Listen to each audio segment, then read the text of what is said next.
আজকা রায় সাহেব ঠাকুর পঞ্চনান বর্মার তিরোধান দিবস। এই তিরোধান দিবস উপলক্ষে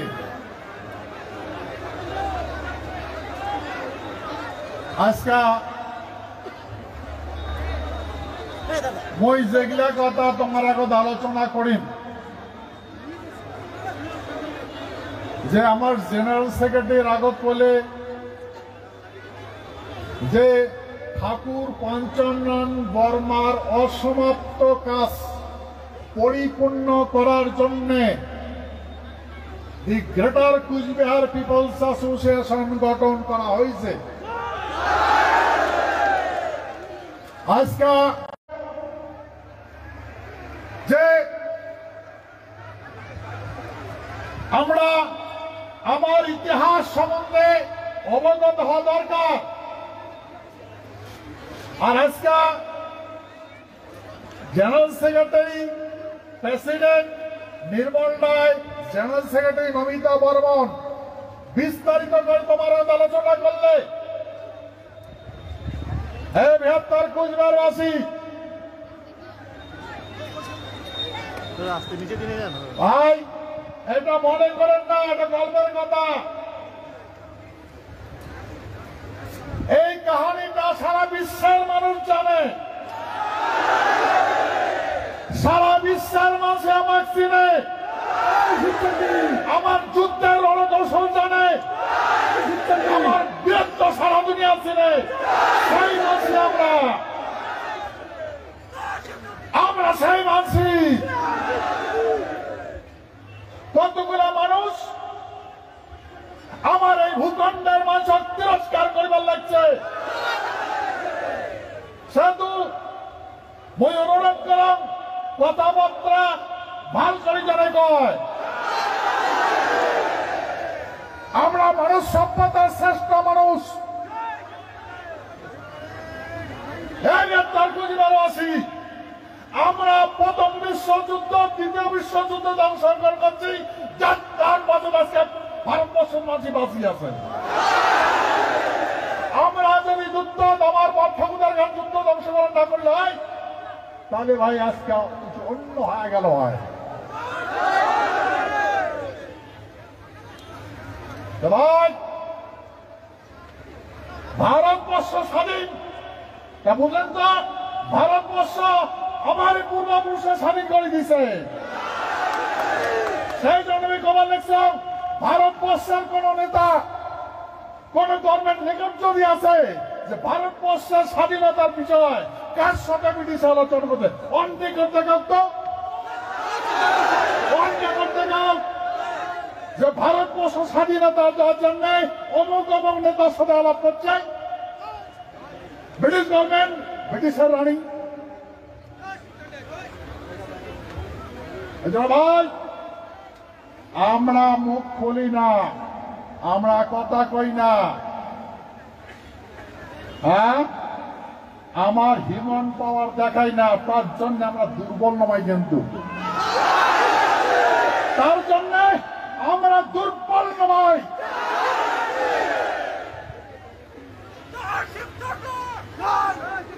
হ্যাঁ বৃহত্তর কুচবিহারবাসী,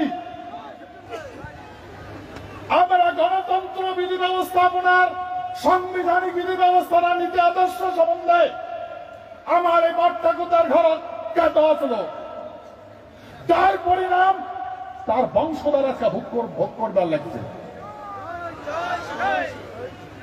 যার পরিণাম আজকে তার বংশধর ভোগ করবার লাগছে আমরা। আর আমার এমন ঠকন ঠকাইছে কতগুলো মানুষ, এমন ঠকন ঠকাইছে আজকে মানব সভ্যতা ঠকার তরফ জীবন যাপন করতে বাধ্য হয়েছে। এই পাখে লাঠি দেয়, এই পাখে পড়ে, এই পাখে লাঠি দেয়, এই পাখে পড়ে। ভাই সেই জন্য অনুরোধ করো, সেই জন্য আমি অনুরোধ করবার লাগছি, ভাই আমরা এখন সংবিধানের বিধি ব্যবস্থাপনা বুঝি। এখন আমরা এখন বুঝি আইপিসি, সিআরপিসি আমরা বুঝি। আমরা supreme court, high court, lower court সরকারের দরজা চিনি।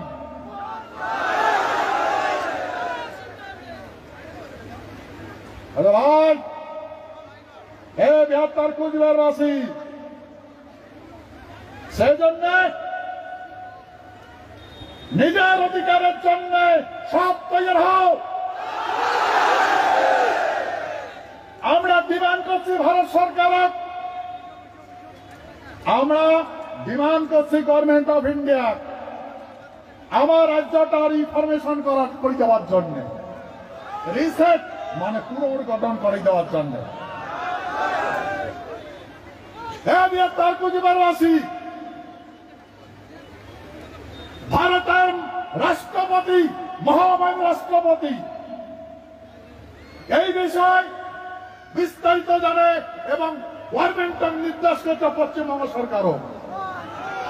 পশ্চিমবঙ্গ সরকার কাছে যে মাটিটা যার মাটি তাক দেওয়া লাগে, আমরা তাক দিব, পয়সা বানাচ্ছে, যার মাটি দাম পয়সা বানাচ্ছে।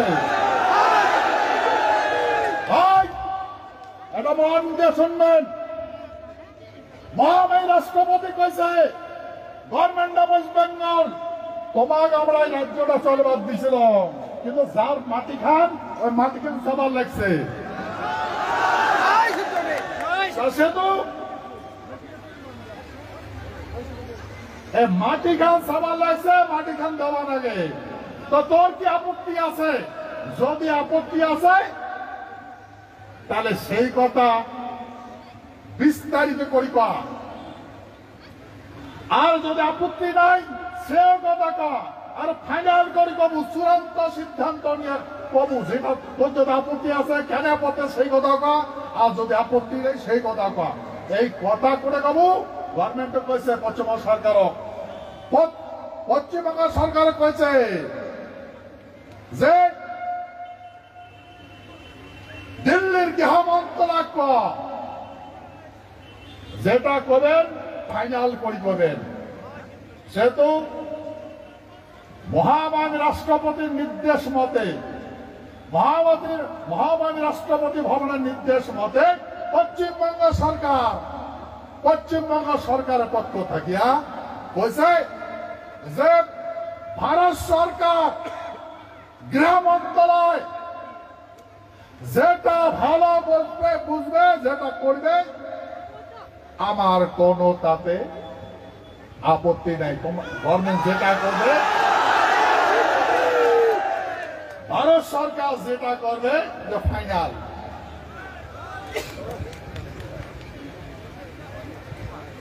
বলেন এমন করে ভাই ভারতের রাষ্ট্রপতি কইছে, ভারতের রাষ্ট্রপতি কইছে সেই নির্দেশ মতে পশ্চিমবঙ্গ সরকারের ইস্পাল, মনে রাখবেন পশ্চিমবঙ্গের গৃহ মন্ত্রণালয়ের ইস্পাল, পশ্চিমবঙ্গের গৃহ মন্ত্রণালয় গৃহ বিভাগ ইস্পাল অ্যাসিস্ট্যান্ট সেক্রেটারি, দিল্লি সরকারের গৃহ মন্ত্রণালয় লিখে দিছে অন রেকর্ড, গৃহ মন্ত্রণালয় অন রেকর্ড আছে। ভাই তারা বললেন ভারতের প্রধানমন্ত্রী 7 রেসকোর্স ভবন মহামন্ত্রী কার্যালয়, ভারতবর্ষের প্রধানমন্ত্রী কার্যালয় থাকিয়া, ভারতবর্ষের প্রধানমন্ত্রী কার্যালয় থাকিয়া ভারতবর্ষের গৃহমন্ত্রী নির্দেশ দিছে, ভারতবর্ষের গৃহমন্ত্রী নির্দেশ দিছে যে কুচবিহার রাজ্য পুনর্গঠনের জন্য যেটা আমরা চাপা লাগছে সেটা হয়েছে যে নেসেসারি অ্যাকশন নিবে করছে ভারতের প্রধানমন্ত্রী নির্দেশ করছে, যেটা আমরা রাজ্য যেটা চাই যেটা আমার অধিকার আছে আমরা করি দাও। এখন ভাই গভর্নমেন্ট কি করবে? গৃহ মন্ত্রণালয়, সেই গৃহ মন্ত্রণালয় 2015 সনদ 2015 সনদ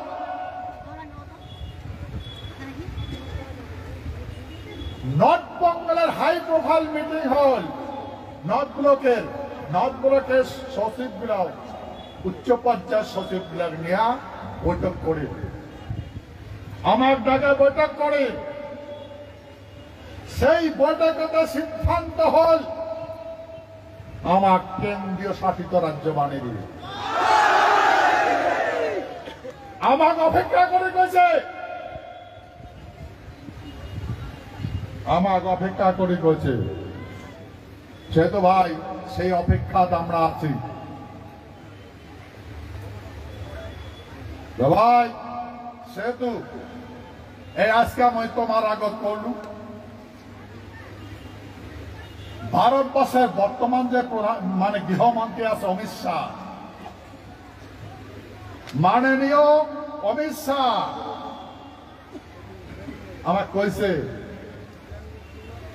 ভারতের গৃহ মন্ত্রণালয় থেকে আমার কইছে অমিত শাহ কইছে আমার হাতত পাওয়ার দিবে। ভাই সেহেতু মই অনুরোধ করবার লাগছম মানুষের বুঝে ধরবেন, আরো মানুষের পাশে দাঁড়াবেন। ভাই শোনো, এখন কিন্তু গভর্নমেন্ট সাংবিধানিক বিধি ব্যবস্থাপনা মতে চলে, যাই যেমন কর্ম করবে তার তেমন শাস্তি পাবে। যাই হোক, যার অপব্যবহার করবে তাই অবশ্যই শাস্তি পাবে। সে তো ভাই আমরা এটা বুঝি,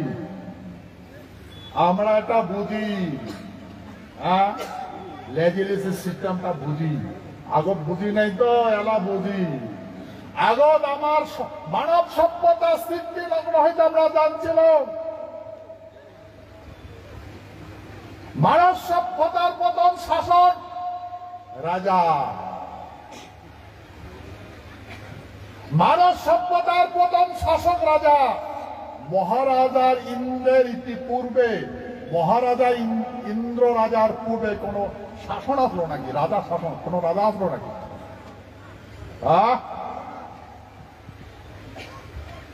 তো সত্য জগৎ আমার এই ভূখণ্ডের নাম আছে স্বর্গপুরী, আর রাজধানীটার নাম আছে ইন্দ্রপুরী, আর রাজাটার নাম আছে ইন্দ্র। সেই মাঝে আমরা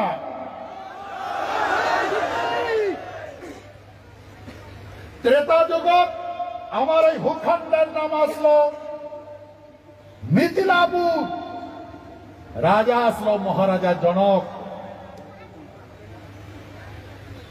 দাপর জগৎ আমার এই ভূখণ্ডের নাম আসলো প্রাগজ্যোতিষপুর, রাজা আসলো নরক।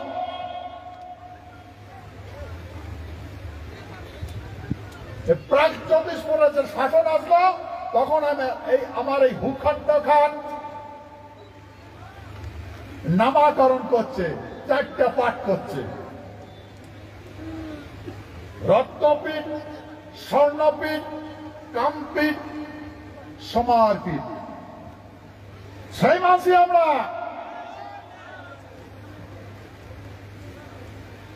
কলিযুগত আমার এই ভূখণ্ডের নাম হল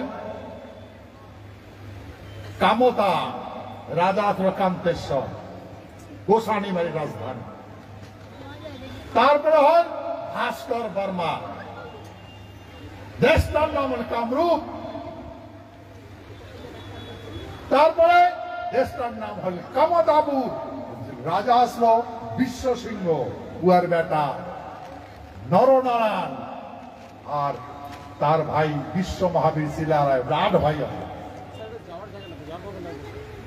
তারপরে এই কামতাপুরটা আর এই কুচবিহার রাজ্যটা 1949 সালে ভারতবর্ষের অনুরোধ আমরা ভারতীয় হচ্ছি। আর সেই ভারতবর্ষ আমার 10 শ্রেণীর রাজ্য দিছে। ভারত সংবিধানের প্রথম ছিল কুচবিহার রাজ্য আছে, 10 শ্রেণীর রাজ্য। কোটে গেল ভাই রাজ্যটা? কোটে গেল? রাজ্যটা করে গেল।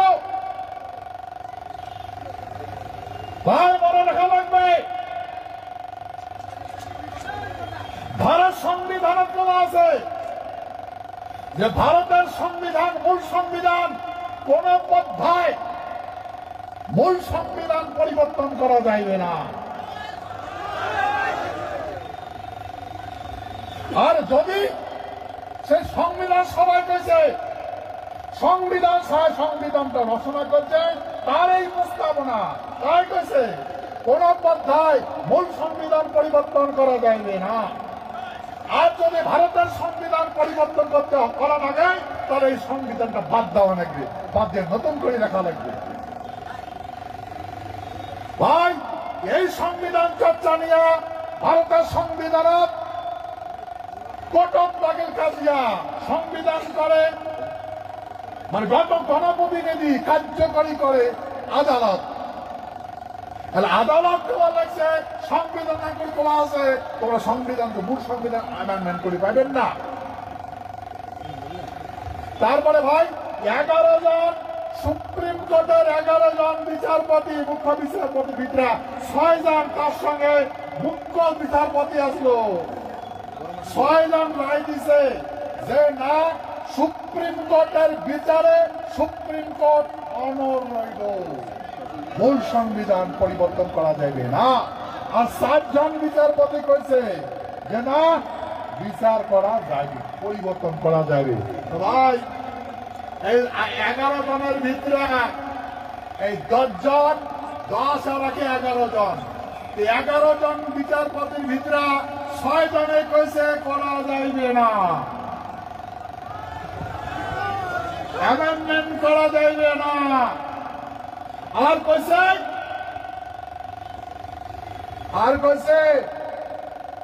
আপনারা সেটাই করেন, কিন্তু সুপ্রিম কোর্ট তার রায় অনড় রইল, তার ডিসিশনে অনড় থাকে। রাজ্য তালিকা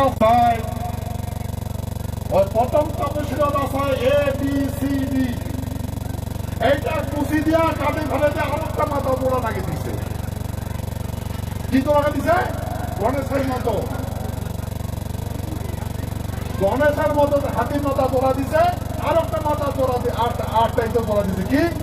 state and union territory navy repaired other territory, মানে কথাটা আরো যদি কোন টেরিটরি ভারতবর্ষ যুক্ত হয় তার আরো একটা হওয়ার পরে বর্তমান স্টেট আর ইউনিয়ন টেরিটরি থাকবে।